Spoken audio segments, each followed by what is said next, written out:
이제 10화 북이스라엘 멸망으로 들어가 봅시다. 여러분, 북이스라엘 멸망은 어느 나라를 여러분들이 꼭 기억하셔야 되냐면 아시리아를 여러분들이 꼭 기억하셔야 됩니다. 그리고 여러분들 수업 시작하기 전에 늘 여기 이 책에 있는 글 다 읽어 오시는 거죠? 제가 읽으란 얘기 안 했나요? 끝나고 나면 이제 심심할 때 한번 읽어보십시오. 요약본이니까 이걸 읽으시면 좀 더 정리가 될 겁니다. 자, 그러니까 제가 여기 있는 내용을 다루기도 하고 안 다루기도 합니다. 다루기도 하고 안 다루기도 하니까 요약본 글을 여러분들이 심심할 때 읽으시라, 그 말씀을 드리는 거고. 그리고 이제 북이스라엘 멸망은 아시리아하고 관련되어 있고, 이 아시리아는 우선 먼저 역사에 등장하기 시작한 것은 12세기 말입니다. 왜 12세기 말이냐면 12세기가 아까 뭐라 그랬죠? 해양민족의 대이동이 있고, 그죠? 1200년 정도에 해양민족의 대이동이 있고 쑥대밭이 됐고, 그런데 히타이트 제국 멸망하고 이집트 반 죽다 살고 막 그랬는데 그리스는 완전 초토화되고 그랬는데 아시리아도 영향을 안 받았어요. 이 이스라엘처럼. 그래서 아시리아가 힘을 기를 수가 있었어요. 그래서 티글랏필레셋 1세가 먼저 역사에 등장을 해가지고 아시리아를 쫙 나타냈다가 다시 이제 또 쇠퇴하기 시작합니다. 이제 쭉 이제 반복되는 그런 게 반복이 돼요. 막 성장했다가 쇠퇴하고 성장했다가 쇠퇴하고 이게 반복이 됩니다. 그러다가 아시리아가 한 번은 내란에 빠지게 됩니다. 이게 이제 주전 BC 8세기경에 내란에 빠지게 한 60년 정도 내란에 빠져들게 되는데, 이 기간에 하나님께서 요나를 보내죠. 아시리아 요나를 보내가지고 회개할 것을, 회개하면은 너희들에게 기회를 주겠다, 이제 그 얘기를 하십니다. 그리고 또 하나님께서는 북이스라엘에게 누구를 보냈냐면은 이 시기에 다스렸던 왕이 여로보암 2세입니다. 북이스라엘에 여로보암 2세가 다스릴 때 하나님께서 이 호세아와 아모스를 보내서 북이스라엘 너희들도 마지막으로 한 번 더 기회 줄 테니까 회개하고 돌아와라. 그러면 너희들이 살 수 있다. 아시리아도 마찬가지고. 근데 여러분, 이때 이 세 나라 중에 이 북이스라엘과 아시리아 둘 중에 회개하고 돌아온 나라는 아시리아입니다. 북이스라엘 회개하고 안 돌아와요. 물론 나중에 또 아시리아는 이상해지긴 하지만 잠깐 회개하고 돌아오잖아, 니느웨가. 여러분, 이 북이스라엘 이 호세아와 아모스를 보내서 하나님께서 무슨 말씀을 하셨냐면 시내산 언약이 두 개로 구성되어 있잖아요. 크게 두 개로. 하나는 하나님 사랑, 하나는 이웃 사랑. 이게 십계명도 두 개의 구조잖아요. 그죠? 하나님 사랑, 이웃 사랑. 우상 숭배하지 말고 사회 일상생활할 때 주변 사람들을 사랑하고 살아가고 정의와 평화를 추구하고.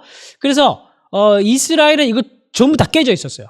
그래서 호세아를 보내가지고 바알 숭배 멈추고 너희들은 제단을 다 산당 다 허물어뜨리고 하나님께 돌아와라, 그렇게 얘기하고, 아모스를 보내가지고 너는 공평과 정의를 행하라, 그러면서 율법의 두 가지의 중요한 기둥 정신을 이스라엘 백성들 지킬 것을 요구를 합니다. 그런데 이제 북이스라엘은 이걸 이제 거부하게 됐죠. 그리고 멸망을 당하게 되는데, 여러분, 이번 주에 또 필사해야 될 본문이 68-9페이지가 되겠습니다. 이번 주는 좀 과제가 좀 가볍네요. 68-9페이지 보면 아모스 2장 1절부터 8절까지 말씀인데,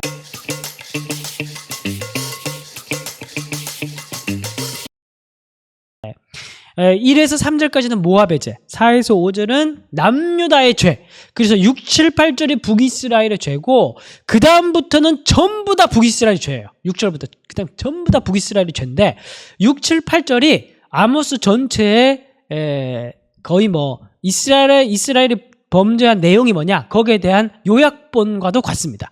그래서 68절을 보면 서너 가지 죄로 말미암아 내가 그 벌을 돌이키지 않니, 이는 그들이 은을 받고 의인을 팔며, 그 다음에 신 한 켤레를 받고 가난한 자를 팔며, 7절 힘없는 자의 머리를 티끌먼지 속에 발로 밟고 연약한 자의 길을 굳게 하며 이렇게 쭉 얘기가 합니다. 어쨌든 이게 공평과 정의를 행하라는 말이에요.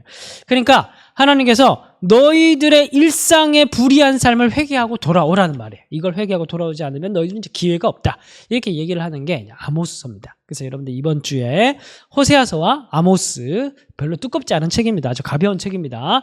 이 두 개의 예언서, 이게 둘 다 북이스라엘에게 보냈던 하나님의 선지자들입니다. 이 두 개의 책을 여러분들이 오늘 여러분들이 배웠던 북이스라엘의 이 이야기를, 죄악의 이야기를 여러분 기억하시면서 이 두 책을 여러분들이 읽으시면 훨씬 더 여러분들이 이해가 잘 될 것 같습니다. 자, 이제 아시리아를 하나님께서 일으키셨습니다. 아시리아는 이렇게 그때 당시만 하더라도 기마병을 통해서 전술적으로 활용해서 전쟁을 하겠다는 생각들을 사람들이 감히 못하던 시기였는데 하나님께 아시리아는 기마병을 아주 효율적으로 사용하면서 전쟁 전술을 펼쳤던 그런 최초의 기마군을 보유하고 있었던 그런 나라입니다. 그리고 아주 잔혹하고 야만적이었던 걸로 유명을 하고 막 사람 막 껍질을 벗기고 막 그랬어요. 목을 잘라가지고 다 전시해 놓고 막 그런 역사 기록에 보면 정말 잔인한 그런 나라였습니다. 그리고 이 나라는 약탈을 통해서 먹고 사는 동네였어요. 그럼 다 도둑놈들이죠. 아시리아가 완전 도둑놈들입니다. 약탈을 통해서 먹고 사는 애들이었기 때문에 공성전에 굉장히 능했습니다. 그래서 공성추 이런 거를 이제 개발을 했어요. 그래서 막 전차 같은데 저기다가 막 쿵 들이받고 안에서 막 활 쏘고 저 위에서 막 활 쏘고 막 이런 것들을 만들어가지고 운영할 정도로 굉장히 공성전에 뛰어난 그런 나라였습니다. 이런 나라가 이제 땅을 본격적으로 넓히기 시작하는데 그게 주전 8세기경부터 티글랏필레셋 3세 신아시리아의 아버지, 아시리아 제국의 아버지라고 불리우는 사람이 티글랏필레셋 3세입니다. 저 사람이 이제 저 위쪽 지역을 다 땅을 넓히고 난 이후에 이제 이집트와 팔레스타인의 눈독을 들이면서 서진 정책을 펼치기 시작했습니다. 그래서 이제 서부 연합군들이 막 구성이 되는 겁니다. 그래서 이후로 서부 연합군이 구성돼 가지고 서로 똘똘 뭉쳐서 이집트, 뭐 팔레스타인의 아람, 북이스라엘, 모압, 암몬, 블레셋 이런 애들이 서부 연합군으로 뭉쳐 가지고 이제 아시리아를 막 막으려고 하는 거예요. 근데 여기에서 배신을 한 나라가 있으니 바로 남유다입니다. 남유다가 이 시기에 딱 배신을 합니다. 그때 왕 이름이 바로 아하스예요. 아하스. 그리고 아하스 시대 때 활동했던 선지자가 이사야고, 그래서 하나님께서 이사야를 보내가지고 아하스에게 서부 연합군이 배신한 남유다를 먼저 치기 위해서 둘러싸고 동서남북에서 공격을 하거든요. 그러니까 하나님께서 이사야를 보내가지고 걱정하지 마라. 내가 너희와 함께 한다. 너희는 아시리아도 의지하지 말고 서부 연합군도 두려워하지 말고 나만 믿어라. 못 믿겠으면 내가 너에게 징조를 주겠다. 그러면서 뭐 처녀가 잉태하여 아들을 낳을 것인지 막 그런 예언도 나오고 막 그러는 겁니다.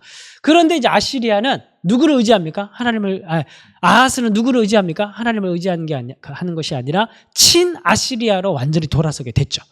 그러면서 이제 남유다는 목숨을 건짐받습니다. 아시리아가 남유다는 살려주고 아람과 북이스라엘은 멸망시켜서 나라를 없애버립니다. 그래서 북이스라엘은 이때 없어져 버려요.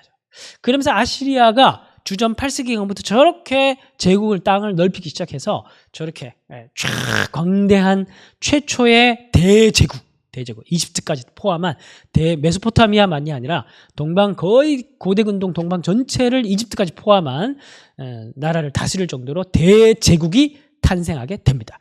저 속에 누가 있다고요? 북이스라엘은 이제 멸망했고 722년에 멸망했고 저기에 딱 끼어 있는 이제 남은 나라가 바로 이제 남유다인 거예요. 남유다. 그래서 이제 남유다가 이제 어떻게 될 것인가? 이게 이제 초유의 관심사가 되는 것이죠. 이게 이제 다음 주 우리가 살펴봐야 될 이야기입니다. 이게 바로 11화 남유다의 멸망이 되겠죠.